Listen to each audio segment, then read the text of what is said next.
Oh boy, this one has a lot of fun pronunciations.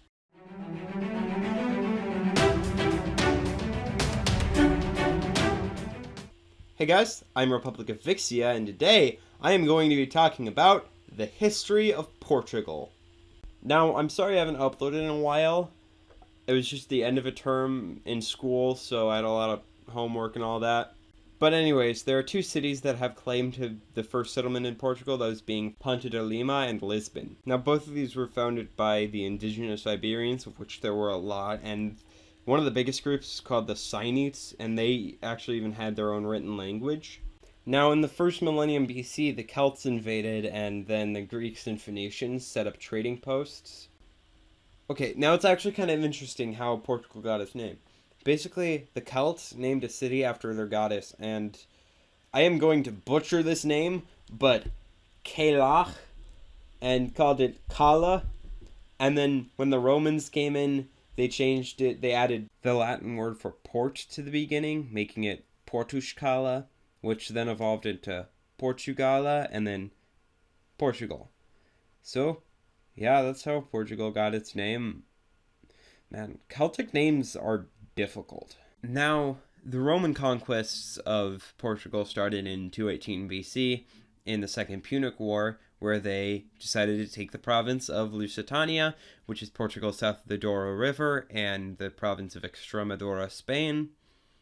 But they also later on decided to capture the province of Galicia, which is northern Portugal, and a few other places in Spain, mostly Galicia, Asturias, Leon, stuff like that. That area of Spain. You get what I'm talking about. But then that northern region put up a lot of resistance, especially with guerrilla tactics. So that was pretty difficult for them. And they decided to set up a lot of mining infrastructure and farms and all that kind of good stuff that the Romans are pretty well known for.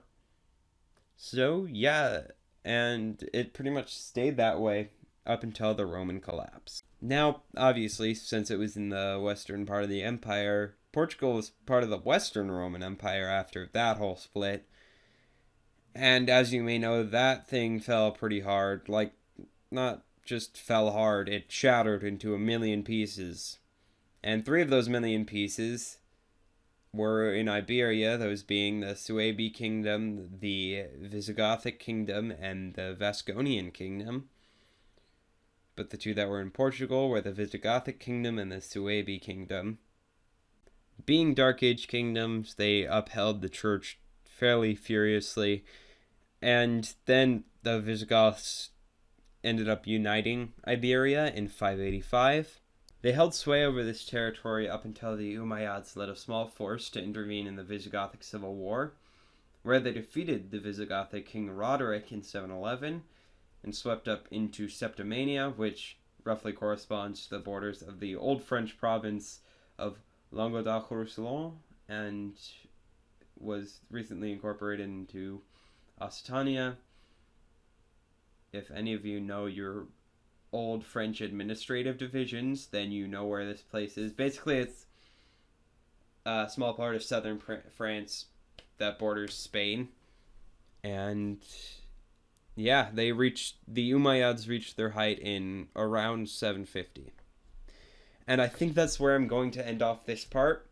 Next part, I'm going to cover the Reconquista up until the founding of the Portuguese Empire in around 1453. And yeah, I will see you all in that video, and goodbye.